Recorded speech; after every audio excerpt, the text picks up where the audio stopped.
transformer le problème. On déplace la pollution et on ne transforme pas le problème. On déplace le problème, tout ça. Pourquoi un rapport là trop Quoi? c'est pas possible. Tu veux qu'en France, ils ont le 85, Ah, le biodiesel, le bioéthanol, etc. En Belgique aussi, hein. E7, E10, etc. Ça veut dire qu'il y a 7% de bioéthanol dans le réservoir. Hein. Je sais qu'en France, le 85% d'éthanol est cassé. D'accord? Donc, de fait, si vous avez ce genre d'éléments perturbateurs au tableau de bord, vous arrêtez, hein. Voilà. Pas déconner.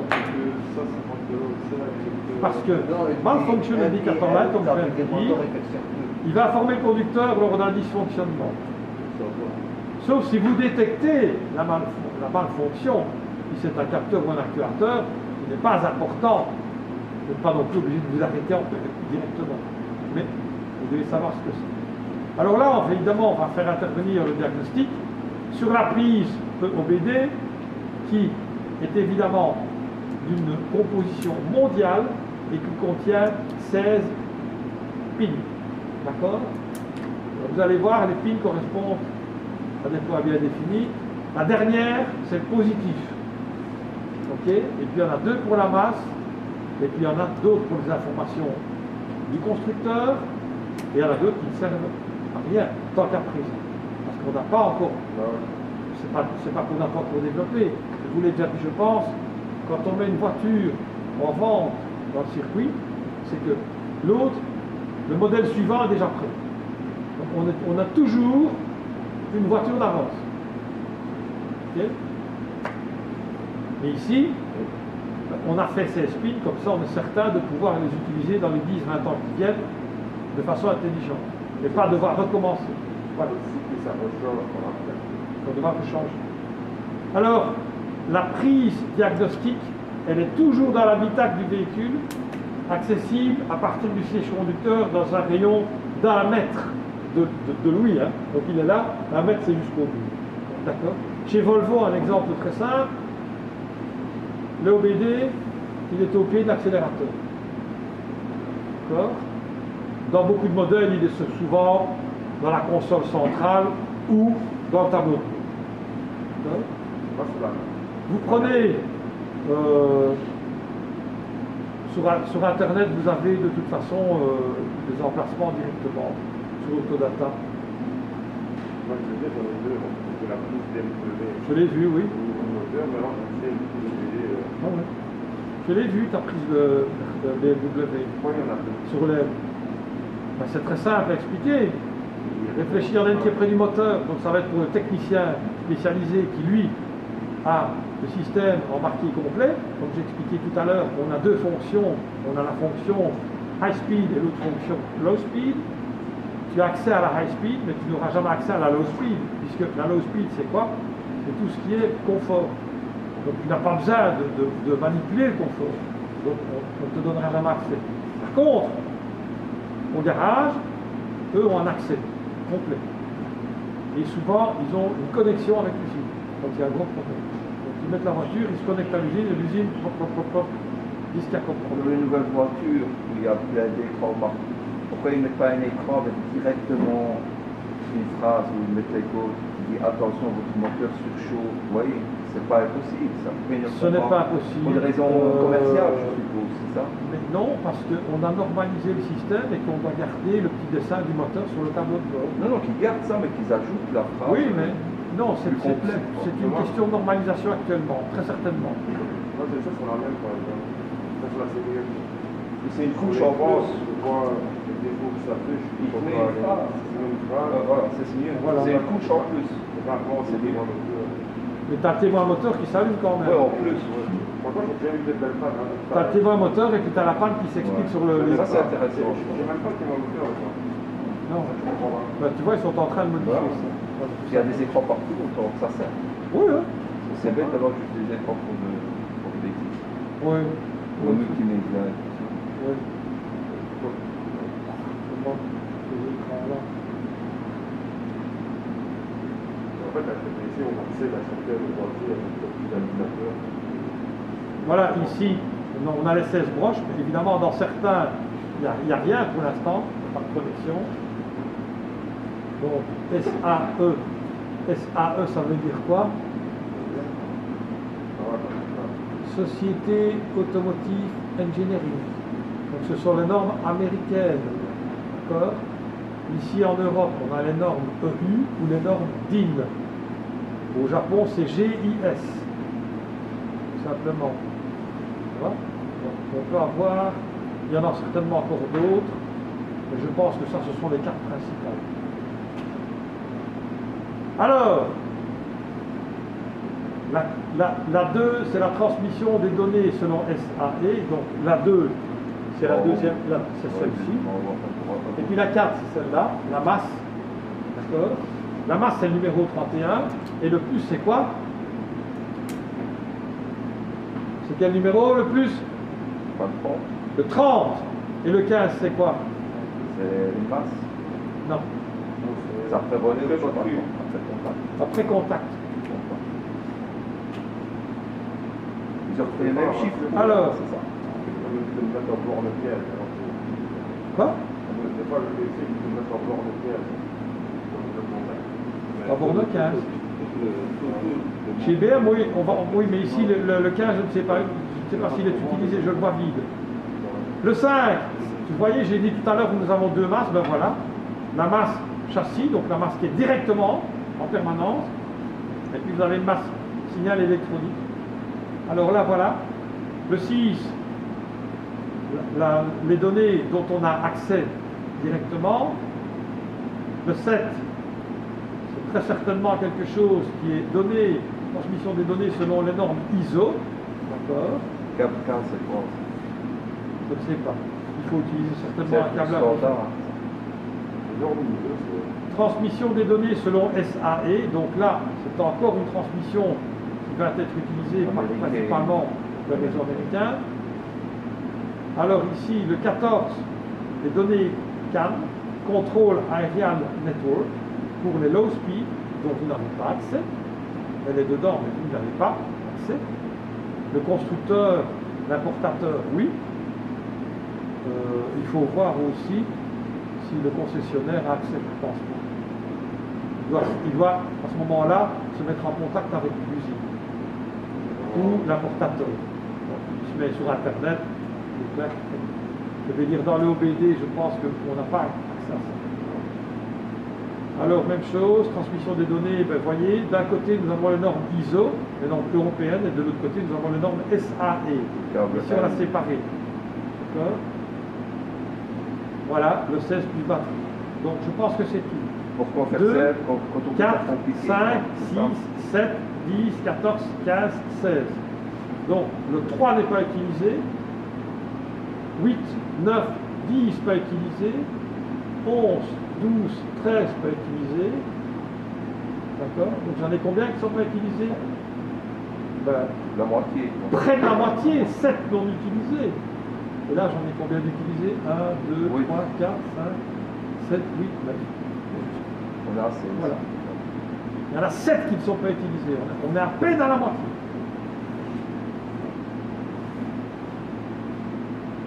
Voilà, 1, 3, 8, 9, 11, 12, 13 libres pour le constructeur. Donc là, ça sera fonction de quoi? De la marque, du modèle, de l'année. Voilà, ils vont se servir de ça.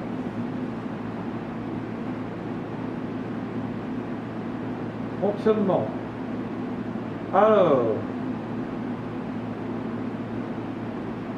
désignation. Regardez bien. Commande moteur, ABS, airbag, instrumentation, chauffage, climatisation, électronique, électronique centrale, compartiment moteur, commande du câble. Alors, regardez, il y a quand même commande moteur.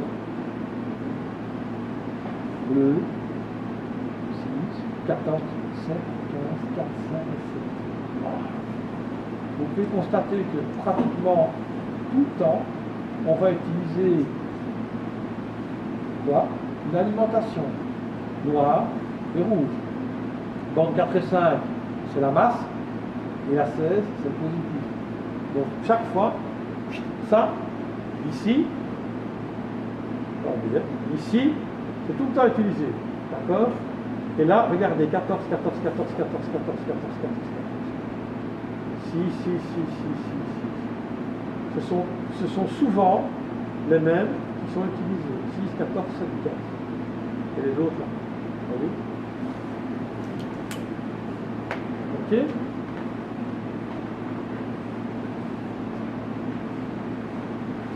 Alors, Commande de capot, c'est quoi ça? quoi? Le capot qui s'ouvre tout seul. Commande de capot, j'ai dit. C'est le capot qui s'ouvre. Commande de capot, 4e au contrôle du vent. Comment, moi je Ah, le capote. Le capote, Ah, c'est la capote c'était le électrique. capot, moi. J'ai compris le capot, je me dis, ils sont tout seuls. Fonctionnement. On revient à la même chose, hein. Ici, par exemple, regardez, véhicule homologué, Euro 5, de conception Peugeot, Renault, Citroën, la Peugeot 206. Directement, vous avez chaque fois 1 plus après contact. La 2 n'est pas utilisée. Alors la 3, aïe. 4 et 5, les masses. 6, ligne, aïe. 7, diagnostic. Contrôle moteur, boîte de vitesse, automatique chauffage. 8, low. 9, 10, 11, pas utilisé.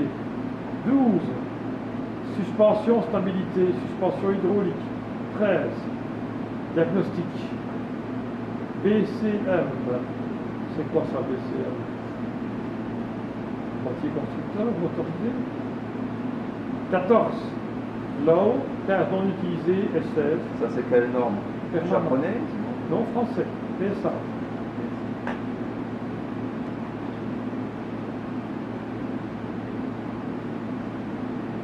Ce sont des exemples. Hein. Vous voyez? Ici, même chose, chaque fois. Un exemple aussi, regardez pour le 7, les feux xénon, l'ABS, la gestion moteur, la boîte automatique et l'installation en gaz. Et pour la 5, vous voyez norme ISO, norme européen, 5 et 14, calculateur de direction assistée de l'habitacle, airbag, clim, moteur, radio. Ah là, on a du low. Regardez, vous voyez? Même chose. Voilà.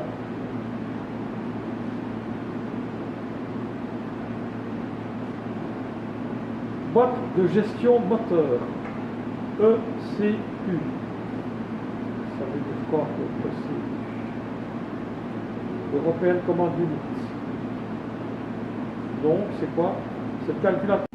Bougie de préchauffage. Papillon motorisé. D'accord? Ça, une bobine. Ça, c'est une pompe à canister. D'accord? Alors, ceci, c'est quoi celui-là? Le débitmètre massif d'air, vous ne regardez pas. D'accord? Il faut que tu parles. Un injecteur. Alors On peut ici, crier, sinon. ici, il va actualiser. Celui-ci, il va capter. D'accord? Ici, vous avez des sondes de pression et de température. Ok? La pompe canister, c'est pour les vapeurs, c'est Geoffrey qui parle fort. Parce qu'il parle pas fort. Ici, le canister qui est là. C'est pour les vapeurs. Bien souvent, c'est pour les vapeurs. Alors, le canister, comment va-t-il fonctionner? Vous en voulez à votre souris, hein? Le canister, comment va-t-il fonctionner? Il y a un tuyau qui va être mis sur la partie supérieure du moteur et sur le cache-culbuteur. Ouais. Ce tuyau, il va y avoir ce fameux canister qui est juste derrière, qui lui va évidemment fonctionner avec une pompe à dépression en permanence. Et donc son rôle, c'est, je vais dire, un passage des gaz qui va être contrôlé de façon à voir si les normes de pollution correspondent. Il réinjecte ça prend les vapeurs qu'il y a dans le réservoir. Il peut y en avoir un aussi, un canister dans le réservoir. Oui. Les vapeurs de d'essence, de mazout Sur principalement. le cache culbuteur, c'est ce qu'on appelait le renifleur. Dans l'ancien truc, c'est pur qui ressort. Non, parce que ici, le canister, il a un rôle, comme on vient de dire, il a un rôle actif. Le renifleur n'avait pas un rôle actif, le renifleur, son objectif, à la base, oui, mais il est quoi? placé dessus, sur Oui. le renifleur. C'était parce que les organes étaient en mouvement dans le moteur et qu'il fallait un passage d'air quelque part. Ouais. Et donc, pour pouvoir mieux gérer le passage d'air, on avait mis un tuyau, et comme ça, ben, le renifleur, il remontait vers le haut, et il faisait sortir aussi Des fois, il y a de l'huile qui ressort. les émanations d'huile et les émanations de gaz qu'il peut y avoir dans la partie supérieure de la culasse. Tout ceci maintenant est justement pris en pompage par le canister et doit être géré. C'est ça. Très difficile à détecter comme panne. Hein, ça. Mais il y a un seul truc, vous prenez une pompe à dépression et vous la faites fonctionner. J'en ai une ici, je pense, ou j'en ai une chez moi de toute façon. Ça va déjà amener, je pense. Donc vous la mettez ici, vous voyez ici le canister fonctionne. Parce que en fonction de ça, le régime moteur va être modifié. Donc la voiture va soit garder son régime ou elle va faire tout le temps, monter et descendre. Oui? J'ai eu un problème comme ça, mais on va le dire. Voilà. Alors les systèmes de gestion électronique du moteur, évidemment, calculateur pour l'essence ou diesel, enregistre et analyse en permanence les informations reçues des différents capteurs, la sonde, le débitmètre, la manogère, etc. Avec évidemment, tout ça doit avoir une relation avec les émissions polluantes. Je vous ai expliqué la semaine dernière pourquoi a-t-on créé de l'injection Pour économiser, pour ne pas gaspiller. pour gérer au mieux le gaspille du carburant. Ça c'est vraiment la base. L'Euro 1 c'était ça, hein. C'était gérer l'injection. L'Euro 1, l'Euro 2 c'était gérer l'injection. D'abord monopoint, puis multipoint, et puis on a injecté la sonde lambda, et puis les procatalytiques, et puis les capteurs, les actuateurs, et puis maintenant donc, tout ça est géré électroniquement. Donc, on arrive tout doucement dans la gestion électronique. Qui pour vous n'aura plus de secret. Témoin de contrôle, diagnostic MIL, malfunction. Quoi? Le cerveau du moteur, il y a un problème de moteur. Ça. Ouais. Voilà, s'allume lorsque le contact est mis. Ça s'allume là. Regardez ça 2 heures, c'est super chiant. Ça fait des irritations. Il serait peut-être temps que ça s'arrête, hein? Non? Pas de rien. Bouge pas. On en a tous marre, hein? Faut pas croire. Hein? Cette lumière, elle a tout renommé de mon bateau. Hein? Celle-là. Quoi? Ça veut dire que tu as un problème de moteur si ça s'allume. Oui, mais ça ici. Hein. Alors évidemment, au démarrage de votre voiture, ben, il va s'allumer. Bien, ça va. C'est bien. Il s'allume et puis normalement il doit s'éteindre après 2 secondes dès que le moteur a démarré. Et puis il détecte Pourquoi? peut-être une pollution. Parce que tout simplement, il va envoyer l'information dans tous les capteurs qui vont faire le tour et qui vont revenir dans le calculateur en disant voilà, j'ai fait la boucle, elle est fermée, tout fonctionne, c'est bon, ça démarre. Si évidemment il y a un élément qui ne fonctionne pas, le témoin va rester allumé. Ça arrive qu'il y ait un faux contact parce qu'il dit que ça vient puis ça part. Ouais, Ça la vient, masse. ça part, ça La vient. masse. Bien, ça Et va. quand il La met masse. l'OBD, il n'y a Donc, pas tu de panne. reviens, Il y a pas après de panne. 1 jour, 3 jours, il barre, après il revient. Et quand La tu mets masse. l'OBD, il n'y a pas de panne. Ben voilà, donc il y a un problème de masse. Il y a un problème de masse. Parce que l'OBD, comme on vient de voir, utilise son propre courant. Donc ce n'est pas compliqué. Si tu mets l'OBD dessus et que ça fonctionne, J'ai mis là sur l'ordinateur, oui, je ne rien. eh ben oui, mais c'est justement Il y a pas de l'ordinateur, parce que l'ordinateur va amener son propre courant et va faire fonctionner. Et donc tu ne verras rien à ce moment-là. Donc c'est bien une masse. Voilà, défaut, c'est ce qu'on vient de dire. Clignote, levé. Ah oui, Ah ouais. il reste allumé. C'est qu'il y a un problème, il clignote. C'est un code. Non, c'est que le pot, il est bien crasseux. Hein. D'accord? On a oublié ça, c'est juste. Vous arrêtez là, non? C'est comme si tu avais une patate dans le pot d'échappement. Hein. Ouais. Ça risque de péter en dessous. Hein. Bon, on Ah ne oui, démarre pas avec une patate. c'est bouché. On démarre pas. Ouais. Non, quand tu roules, c'est bouché et le gars il sort plus. Donc à un moment donné, voilà, c'est tout. Et il sortira comme il peut. Hein. Ouais. Ouais. Ça, c'est comme si tu te mettais un bouchon. À un moment donné, fonctionnement allumage du témoin efficacement des défauts. Allumé continuellement. L'OBD a un détecteur défaut, c'est ce qu'on Pour vient de 15 dire. minutes, il est moins quart. C'est à 7 heures la pause. Il vient d'arriver, là, lui. C'est à 7 heures la pause. Il est moins quart là. Il vient d'arriver, hein, il a le temps, hein. Il est moins quart, hein, le Bernard. Alors, s'il s'allume continuellement, le OBD a détecté un défaut, mais c'est pas, comme on vient de le dire, pas un défaut à l'échappement. Donc, aucun risque pour la ligne d'échappement pour l'instant. Fonctionnement. Clignote. On vient de le dire. C'est quoi s'il clignote? Robert, c'est quoi si le témoin clignote au tableau de bord?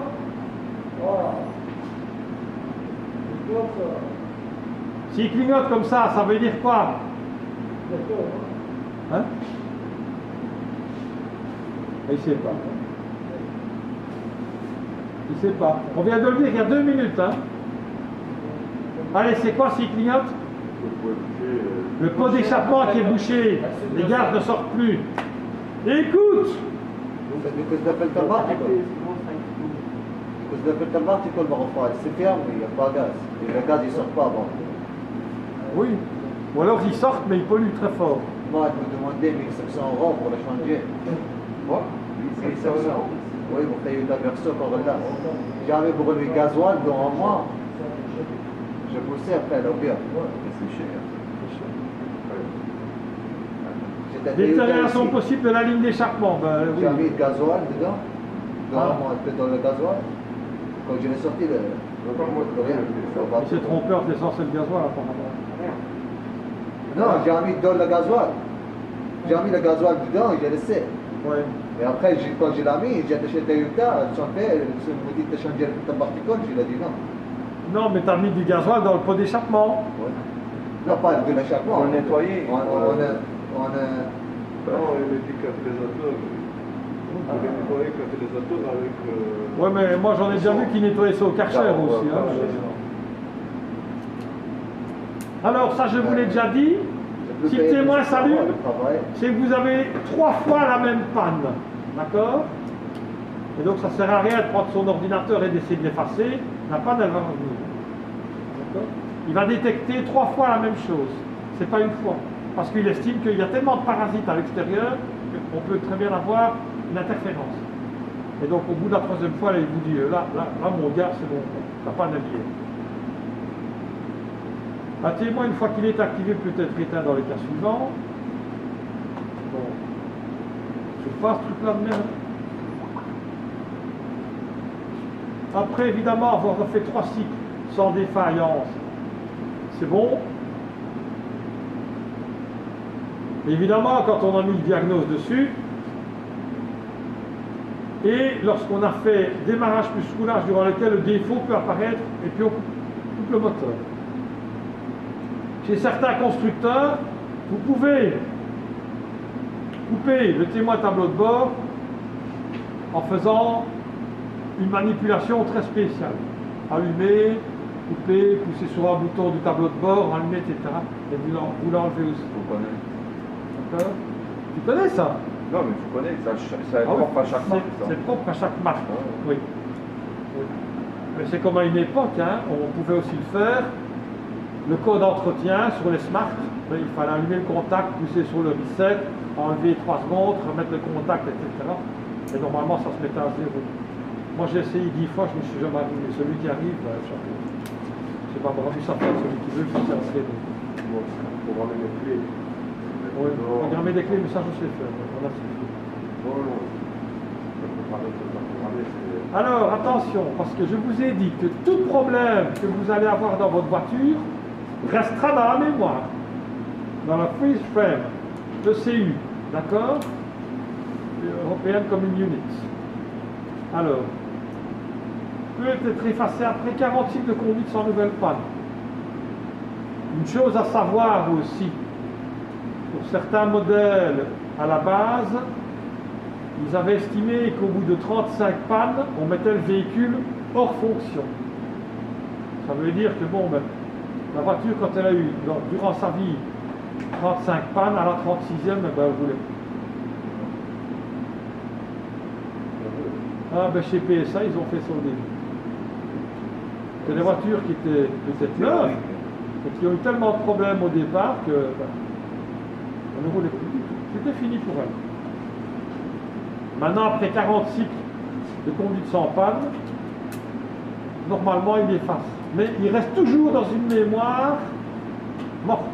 Ici, c'est la mémoire vive. Évidemment, avec l'appareil de diagnostic, toujours. Code défaut, appelé DTC. Pourquoi? Data Trouble Code. Ça va? Les codes défauts standardisés sont une liste de codes communs à tous les constructeurs. Donc normalement les codes défauts standards, c'est-à-dire tout ce qui est capteur identique, actuateur, vont avoir le même code défaut. Normalement, donc les sondes lambda, les capteurs MAP, les bimètres massifs d'air, toutes les sondes de pression et de température, d'accord, point mort eau, tout ça normalement, ce sera un code général pour normalement toutes les marques. Attendez, parce que ce qu'il dit est dit, et ce qui est fait, pas tout à fait ça. Cette idée défaut était définie afin que n'importe quel appareil de diagnostic soit en mesure de les lire et de les décoder. C'est la raison pour laquelle on vous dit, ah c'est un multimarque. D'accord? On s'est basé là-dessus. Seulement il y a des codes spécifiques au véhicule et à la marque. Il y a des choses que vous ne saurez pas aller lire. Comme le low speed, que je viens d'expliquer. Il faut vraiment avoir à ce moment-là l'appareil de la marque et certainement une connexion avec la maison mère ou l'usine. Ces codes normalisés vont permettre aux réparateurs d'identifier les défauts. C'est la raison pour laquelle on vous dit qu'ils sont normalisés, mais pas toujours. Comme ça, vous êtes obligé d'aller où? Au garage. C'est un peu le but du jeu aussi. Hein. On ne vous le dit pas, mais intrinsèquement, on rencontre deux types de codes. Donc NOL, MIL, DTC. Mais Data Trouble Code, c'est le plus simple. Et non-MIL, c'est Malfunction Indicator Line. Le témoin ne s'éclaire pas. Et là, le témoin va s'éclairer en 1000 DTC. Code défaut. Structure et subdivision. Le code défaut est une valeur alphanumérique à 5 caractères. Aïe, aïe, aïe, aïe, je dois vous donner un code sur le binaire. Vous allez aimer ça, je sens. Quoi? Vous voulez quoi? Le code binaire, vous voyez ce que c'est? 0, 1. Et puis alors avec les chiffres, les multiples de 2. 2, 4, 8, 16, 32, 64, 128, 256. Et puis on les répercute en fonction du nombre. Avec 8 chiffres, on peut faire 256 exposants 8. Formules différentes. Et grâce à ça, on a tellement de systèmes définis que l'on utilise un code à barre. Un code à barre, ça va être quoi? Ça va être des lignes sombres et des lignes claires. Et le code à barre va être repéré face à quoi? En fonction un propre au constructeur. Et lorsque le constructeur automobile, au-delà des exigences de la législation, intègre des fonctions supplémentaires dans le calculateur, celles-ci doivent être également aptes au diagnostic. Donc P, ça veut dire quoi P?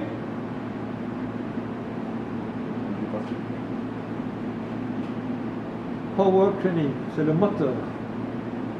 D'accord? Donc ici, P1, P2, on va avoir quoi? Un problème moteur. Tout simplement. Ok? B, ce sera quoi? Body, donc la carrosserie ou l'ABS. Oh, le cours.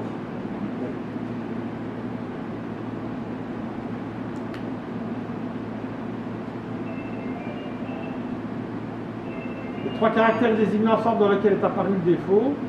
1. Dosage. 2. Alimentation. 3. Allumage. Pourquoi? Parce que de toute façon, ce sont les trois éléments dont on a besoin pour une carburation, tout simplement. D'accord? De l'air, un carburant et une étincelle. Donc si moi, par exemple, j'ai un code défaut, je mets A, pourquoi je mets A? On l'a vu tantôt, le A. Je ne sais plus revenir en arrière, je ne sais pas. Ah bon. Attends. Ah, c'est ce qu'on y est. On y arrive. Attends. Il va falloir que je recule bien. Ouais, c'est pas.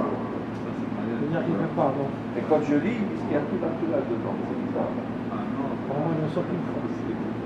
Oui, Alors là, le 4 c'est l'émission, le 5 c'est la vitesse, 6 ordinateur de bord, 7, 8, 9 boîte de vitesse, voilà, A, B, C pour la propulsion. Regardez un petit peu. Code défaut, les deux derniers caractères permettent d'identifier l'élément en cause. Attention, un exemple, P, ça veut dire quoi P? Powertrain, moteur. 0, constructeur. A12, on vient de le voir, je ne sais plus ce que c'est. Bah oui, il va donner l'explication. Votre propulseur, fabricant EOBD normalisé, dosage du mélange carburant R, et la sonde de température d'admission. Voilà. Donc vous l'avez.